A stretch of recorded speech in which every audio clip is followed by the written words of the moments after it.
Olá, está começando agora o Multicidades. Aqui a gente vai entender os principais assuntos envolvendo as cidades. Eu sou Fernanda Esquiavo e fico com você a partir de agora, aqui na tela da Ubra TV. O assunto de hoje é voltado para a fumaça que cobre o Brasil. Vamos abordar as queimadas e os impactos dessa fumaça dentro das cidades. Para conversar comigo hoje sobre o assunto, por MIT, John Virdig, engenheiro ambiental e mestre em planejamento urbano e ambiental. Boa tarde, John. Seja muito bem-vindo ao Multicidades. Boa tarde, Fernanda. Tudo bem? Tudo jóia. John, a gente acompanhou, infelizmente, principalmente muito acentuado na última semana aqui no Rio Grande do Sul, a chegada da fumaça oriunda das queimadas que acontecem em todo o Brasil. Primeiramente, eu gostaria de saber contigo, por que estão acontecendo essas queimadas, né, que acabaram saindo do controle, e quais os impactos delas no nosso meio ambiente? Perfeito. Bom, a grande questão é que o Brasil está vivendo uma das maiores secas. Não só o Brasil, como o período análises, né, da medição da temperatura em âmbito global, o mês de agosto foi considerado o mês mais quente do planeta dos últimos anos. E, consequentemente, isso trouxe um período de seca para o nosso país. A gente está enfrentando secas severas. Eu, por exemplo, hoje estou falando aqui em Brasília, que eu vim a trabalho, e Brasília está fechando o maior período em 60 anos sem chuva. São mais de 147 dias que não chove. Qual é a consequência disso? A gente está com um solo muito seco, o que nós chamamos, né, o bulbo do solo, da terra, está muito seco, favorecendo, então, a propagação dessas queimadas, desses incêndios. O que ainda se está se investigando, né? Não tem, da própria Polícia Federal, do governo, do Ministério do Meio Ambiente, não tem ainda uma nota oficial dizendo qual é as causas dessas a causa raiz, né, dessas queimadas. O que nós sabemos, né, Fernanda? Que a maioria desses focos de incêndio são criminosos. O que é a questão? Com esse cenário da seca, hoje, por exemplo, nós temos no Brasil mais de 1.400 municípios que decretaram situação de calamidade em virtude à seca, que são de situação extrema ou severa. Então, é muito assustador esse contexto que ele vem, a gente sempre quer buscar culpados ou a justificativa, né? Sim, a primeira claro. coisa, ele vem de um cenário, né, das mudanças climáticas, dos eventos climáticos extremos, e tem se acelerado principalmente por ações criminosas e pelo desmatamento, porque o Brasil está batendo recorde de desmatamento também nos últimos anos. Infelizmente, né? Infelizmente. E a questão toda é essa, né? A gente nunca viu esse contexto, imagina, né? Fumaça vinda, né, da Amazônia e atingindo nós, né, no Rio Grande do Sul. Eu sou de Porto Alegre, né?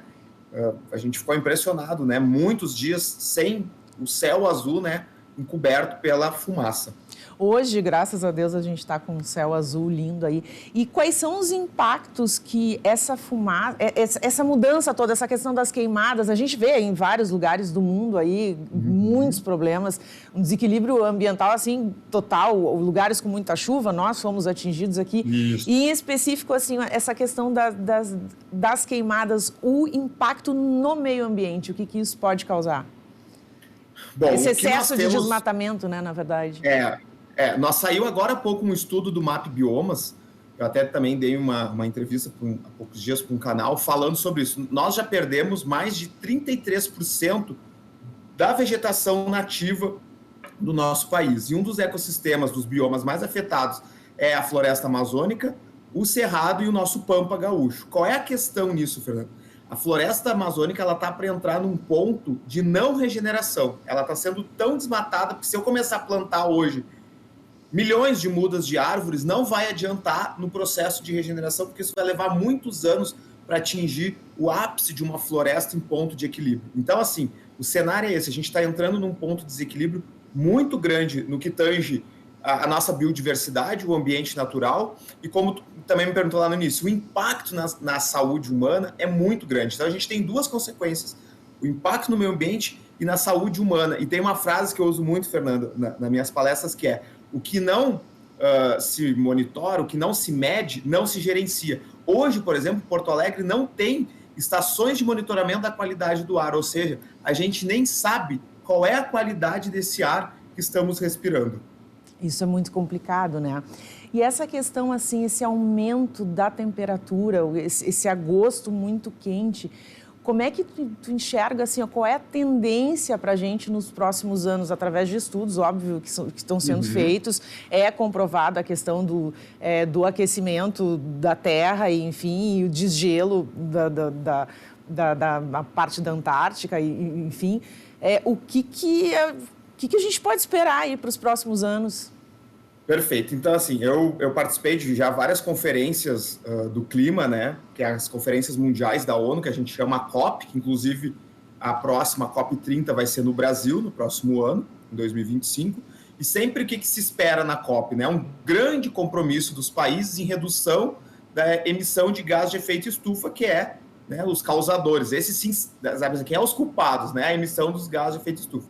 E eles, hoje, no Brasil, as maiores emissões vêm do uso e modificação da terra, principalmente pelo desmatamento, e em âmbito global, as emissões da indústria fóssil, ou seja, a queima dos combustíveis fósseis, petróleo, gás e carvão. O que acontece? A gente não está vendo uma redução desses gases, seja em países desenvolvidos, que são os maiores emissores, ou seja em países em desenvolvimento, como o Brasil. Então, a gente não vê compromissos, né? O nosso próprio estado do Rio Grande do Sul ainda queima carvão em 2 termoelétricas, né? Inaceitável, com todo o potencial hídrico, eólico que nós temos no estado, e solar, né? Hoje, esse boom da energia solar, e a gente ainda queima carvão lá em Candiota. O que eu vejo, Fernanda? A palavra do momento não vejo compromissos efetivos, porque o Acordo de Paris diz que os países deveriam reduzir até 2030 em 50% essas emissões e zerar elas em 2050. Qual é o cenário? A gente está aumentando as emissões nos últimos anos. Sem falar a poluição plástica, os eventos climáticos, como aí no Rio Grande do Sul, né, que afetou muito, né, mais de 400 municípios. Então, o que a gente vê? Uma aceleração, um aumento desses eventos climáticos extremos, e a palavra do momento, infelizmente, Fernanda, é adaptação. Nós vamos ter que se adaptar a esse novo cenário. Quem sempre é a população mais prejudicada? A população mais pobre, né? Há pouco tempo eu vi uma reportagem agora, por exemplo, em Eldorado ainda tem 5.000 pessoas sem casa. Muita gente, né?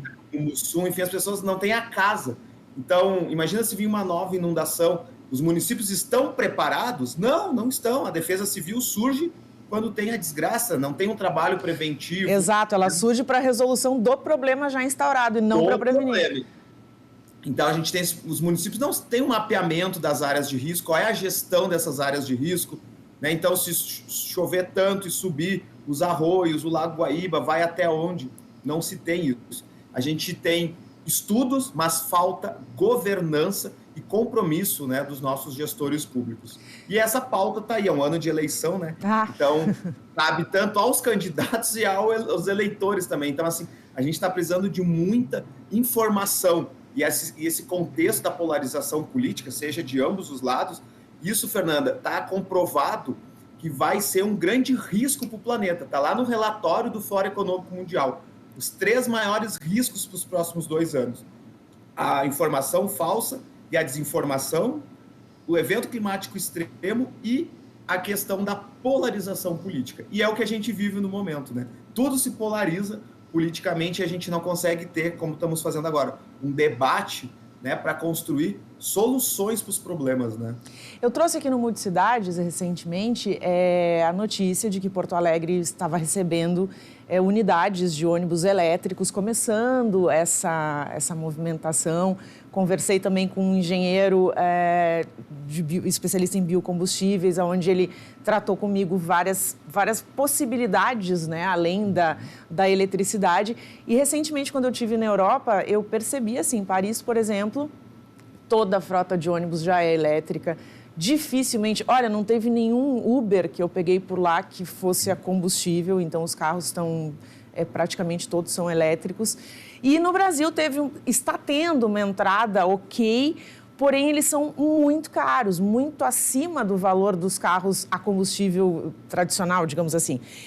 Você acha que isso é uma das soluções? Pode ajudar essa questão da entrada dos carros e ônibus elétricos? Ele vem auxiliar nessa questão de não emissão dos gases?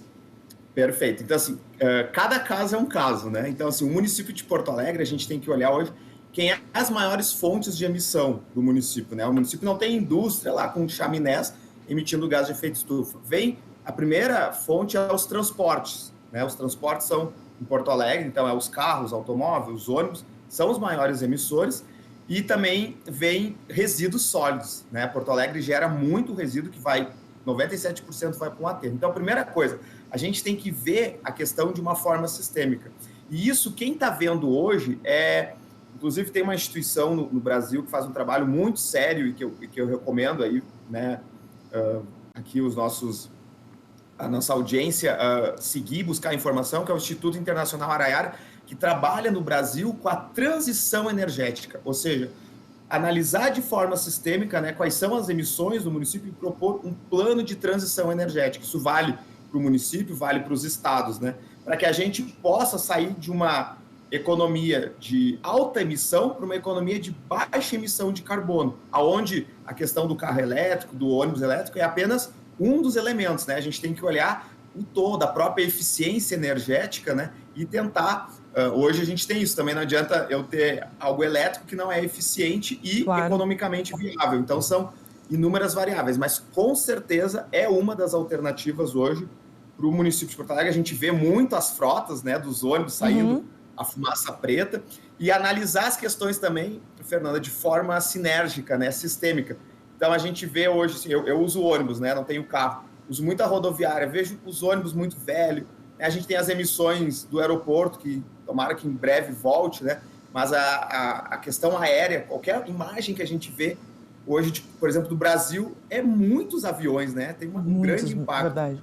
E a questão também das emissões que vêm. Canoas sofre também com a qualidade, a piora da qualidade do ar, com as emissões lá de Canoas, da refinaria Alberto Pasqualini, da Refap, do polo petroquímico, e isso não é avaliado, né, de forma sistêmica, como eu te falei, e muito mesmo menos monitorado. A gente não tem hoje um monitoramento. Canoas tem monitoramento, né, uma estação da Refap, mas a capital gaúcha não tem. Complicado, né? John, a gente está encerrando esse nosso primeiro bloco e eu queria te perguntar, a tua última consideração, aí uma dica para as pessoas, que você nos diga o que nós, enquanto cidadão, podemos fazer para minimizar um pouquinho esses impactos. Tem alguma coisa... Eu, Fernanda, cidadã de Porto Alegre, o que eu posso fazer para ajudar, porque eu acredito sempre nessa corrente, né? Eu acho que se cada um fizer um pouquinho, a gente depende muito do governo, a gente depende muito sempre de grandes atitudes, mas eu acredito, eu sou bem dessa pegada aí de que se a gente fizer um pouquinho, colaborar, juntos a gente consegue fazer a diferença. O que você deixaria para os nossos telespectadores aí? Então, a gente precisa passar por uma grande revolução, só que não é reinventar, não é uma mega tecnologia, né? Hoje, se a gente primeiro assim, John, o que caracteriza a nossa sociedade, principalmente no Brasil? É a sociedade do consumo e do descarte imediato. A gente está consumindo muitas coisas sem necessidade. Olha o que é esse monte de entregador, todo dia entregando coisas nas casas, os supermercados abarrotados, os atacadão abarrotado de gente e os shoppings, né? Não estou dizendo para zero consumo, mas a gente tem que se perguntar o que é necessário hoje para viver. E a gente viu isso nas enchentes, né? A gente passou aí por 30 dias de calamidade pública no Rio Grande do Sul e a gente viu o que é o básico necessário. Então vem, né, esse questionamento para que a gente passe por uma transição na relação do consumo. Quando eu for lá no supermercado com a mãozinha na prateleira, Fernanda, além de pensar no meio ambiente, o que eu vou, se é reciclado ou não aquela embalagem, pensar na nossa saúde, Fernanda. Eu vejo hoje as pessoas muito desconectadas da sua essência, do seu autocuidado, da saúde. Então a gente precisa, eu estou envolvido num projeto agora chamado Educação Regenerativa, Regenerativo. A gente precisa se regenerar enquanto pessoa, enquanto cidadão, para a nossa relação com o meio ambiente, né? As próprias crianças hoje, elas têm uma desconexão do natural. Tu mostra muitas frutas para as crianças, elas não conhecem, porque elas estão acostumadas em abrir o pacotinho, comer o salgadinho, tomar, né, lá o suco de caixinha. E então a gente tem que ter esse resgate hoje para o natural, cuidar do nosso resíduo, fazer uma separação dos resíduos. E eu sou um disseminador da compostagem. Nós precisamos compostar. Imagina, a gente bota tudo dentro de um saco preto, Fernando, põe na frente de casa e o caminhão coloca num aterro, leva latinha, leva tudo misturado, né, o resíduo. E o próprio alumínio hoje, o Brasil recicla um monte porque é uma matéria-prima nobre, é R$ 5 o quilo, né? Geração de renda. Então a gente precisa fomentar muito hoje a questão da reciclagem através da inclusão de catadores e catadoras de materiais recicláveis nesse sistema, que hoje é muito falho nos municípios. Porto Alegre mesmo recicla só 2,5%. É muito pouco, né? 97,5% vai para aterro, gastando 30 milhões por mês, Fernando. Então, não é por falta de dinheiro, o recurso tem, só que está sendo empregado de uma forma insustentável. John, muito obrigada. Obrigada pela tua disponibilidade aí de Brasília para falar conosco. E é isso aí, gente. Fica essa dica, então. Vamos cuidar um pouquinho mais, olhar com outros olhos aí a questão do meio ambiente. Nós sofremos, né? Nós gaúchos aqui sofremos muito. Temos a maior prova do desequilíbrio ambiental aí em maio. E a gente pode, se cada um fizer um pouquinho, a gente consegue mudar um pouco essa tendência aí de que as coisas piorem. Multicidades vai fazer agora um rápido intervalo e a gente já volta, não sai daí.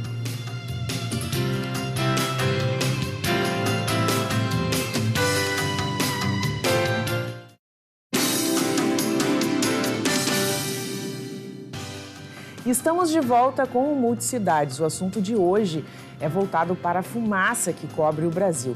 Abordamos nesse primeiro bloco as queimadas e os impactos da fumaça dentro das cidades. Mas e como é a questão da qualidade do ar? Para falar sobre isso, Ellen Souza, bacharel em Ciências Ambientais pela Unifesp, com experiência desde 2021 no Instituto de Estudos do Meio Ambiente, atuando para o desenvolvimento e análise de plataformas relacionadas à qualidade do ar e também ao aprimoramento de políticas públicas sobre o tema. Seja bem-vinda, Ellen, que bom te ter aqui no Multicidades. Obrigada pelo convite, bom dia. Ellen, gostaria de saber como é que você faz hoje uma análise sobre o ar do Brasil. Qual a situação do ar no nosso país hoje? De forma geral, a gente tem altas concentrações no Brasil todo, né, por conta dessa fumaça que a gente vê nos céus, né, acaba sentindo na população e, consequentemente, a gente tem altas concentrações. A gente está chegando em níveis considerados como muito ruins ou até mais altos que impactam a saúde da população. Está bem complicado, então. E em relação, assim, a nível mundial, o que se vê, assim, o Brasil está muito ruim, está muito acima a questão da má qualidade do ar, ou a gente tem situações aí no mundo que são mais complicadas? Existem polos no mundo, né, que tem também concentrações bem altas, mas o Brasil, de forma geral, tem se destacado nos últimos dias por conta dessas concentrações. Vale ressaltar também que o Brasil, desde sempre, tem altas concentrações por conta de atividades industriais, por conta de atividades na cidade, de transporte, e isso acaba levando às concentrações. A gente vem vivendo momentos críticos, mas, de forma geral, o Brasil tem concentrações de poluentes altas que são superiores à recomendação da Organização Mundial da Saúde, né? Sim. A gente tem estudos que comprovam que o Brasil não atingiu em nenhum momento essas concentrações que seriam seguras para a gente respirar. A gente está vivendo momentos críticos com altas concentrações, mas, de forma geral, a população brasileira tem exposições a concentrações por muito tempo, né? Uma exposição a longos anos e, consequentemente, também traz um problema na saúde. Nós tivemos aqui em Porto Alegre, por exemplo, um aumento bem grande nas unidades de atendimento, com pessoas com problemas respiratórios. Eu mesma senti meus olhos queimarem, assim, naqueles dias onde estava mais crítica a questão da fumaça e foi bem complicado. Me conta um pouquinho como é que é o trabalho de vocês, esse monitoramento, o que vocês fazem? Na verdade, quem realiza o monitoramento são os órgãos ambientais do Estado, né? Então, no caso do Rio Grande do Sul, a gente tem a FEPAM, que realiza esse monitoramento. A ideia que a gente trabalha no IEM é reunir esses dados em uma única plataforma de monitoramento, onde a gente possa ver como está a qualidade do ar. O Brasil, de forma geral, tem dificuldades em realização ao monitoramento em si, então como realizar esse monitoramento com poucas unidades de estações, e esse dado muitas vezes não está de fácil disponibilização para a população, então a população não sabe exatamente qual é a concentração que ela está respirando. Então a plataforma que a gente tem reúne todos esses dados, onde a gente pode fazer uma análise a série histórica, né? Então, ver se a concentração do último ano tem aumentado em comparação aos outros anos, tem diminuído, como hoje a gente está com as diretrizes da OMS. E é importante essa questão, né, de ter o dado, realizar ele e disponibilizar para a população. De forma geral, o Brasil tem uma rede de monitoramento bem insuficiente, né? 80% das estações estão localizadas no Sudeste, e o Brasil não conta com uma rede ampla que dê essa informação em tempo real e nem que monitore todos os poluentes, né? Grande parte monitora apenas os básicos e a gente acaba não monitorando como o MP 2.5, que é um poluente bem preocupante para a saúde da população. E na tua opinião, com o teu conhecimento, o que nós poderíamos fazer para dar uma aliviada nessa questão, assim, para melhorar a qualidade do ar que a gente respira, que isso, consequentemente, teríamos menos doenças respiratórias, menos pessoas buscando pronto atendimentos e, com certeza, a nossa vida seria muito melhor. Existem algumas medidas, né, de controle dessa poluição crônica que a gente vem vendo, principalmente em grandes centros urbanos, mas também tem medidas de controle de poluição em fontes, né? Então, industriais, principalmente, polos industriais, pode ter uma regulamentação para que a gente diminua as emissões e, consequentemente, reduza as emissões. Mas acho que é importante comentar, né, que para a gente saber se a qualidade do ar está ruim ou está boa, como está o andamento, a gente precisa de informações claras e que esses dados sejam analisados e que a gente possa ter o histórico dessas concentrações para a gente avaliar como está realmente a poluição e o que a população está respirando. Além dessas medidas, né?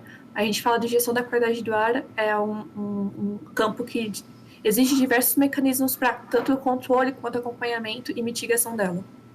Existe algum tipo de apoio que vocês têm? Assim, como é que aí vamos partir para um outro viés aí da coisa.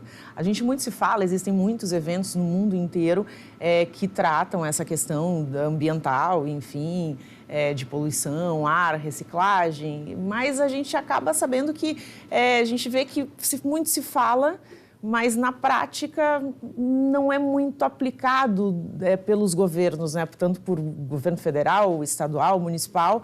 E aí a gente tem hoje no Brasil, por exemplo, pontos mais críticos ali, a região do Cerrado, onde tem muita seca, queima mais, mas a gente acaba não vendo muita movimentação nesse sentido. Vocês que estudam, monitoram isso, vocês percebem que existe um apoio e uma preocupação real do poder público sobre esse tema? De forma geral, a qualidade do ar não é um tema que a gente tem se dedicado muito nos últimos anos, né? A gente tem regulamentações desde a década de 80 que falam sobre questões de instalar monitores, realizar relatórios anuais, disponibilizar essa informação para a população, mas de forma geral o Brasil está bem atrás em relação ao que tem no papel. Esse ano a gente teve votação da primeira Política Nacional de Qualidade do Ar do Brasil, que vai entrar em vigor a partir do ano que vem, e já é um avanço relacionado a outras políticas que já existiam, né? Qualidade do ar, por ser um inimigo invisível, acaba só sendo lembrado nesses momentos críticos e acaba não tendo um planejamento a longo período para a gente tentar reduzir essas concentrações. Esses desequilíbrios que a gente teve, por exemplo, essa chuvarada aqui no Rio Grande do Sul em maio, excesso de seca e agosto apontado como um dos meses mais quentes do ano no mundo, você acha que isso vai impactar ainda mais essa questão, esse desequilíbrio que a gente está tendo no nosso meio ambiente, ele vai impactar ainda mais a questão do ar, da qualidade do ar? A gente está vendo que cada vez mais a gente tem eventos extremos acontecendo, né? Com épocas de chuvas intensas, ou até mesmo quando a gente passa longos períodos sem chuva.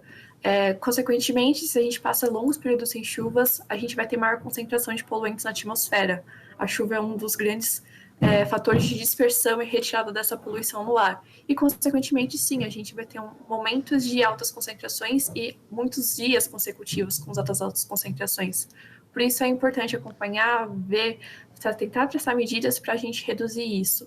Lógico, a gente está chegando em níveis bem difíceis e bem desafiadores, eu posso dizer, né?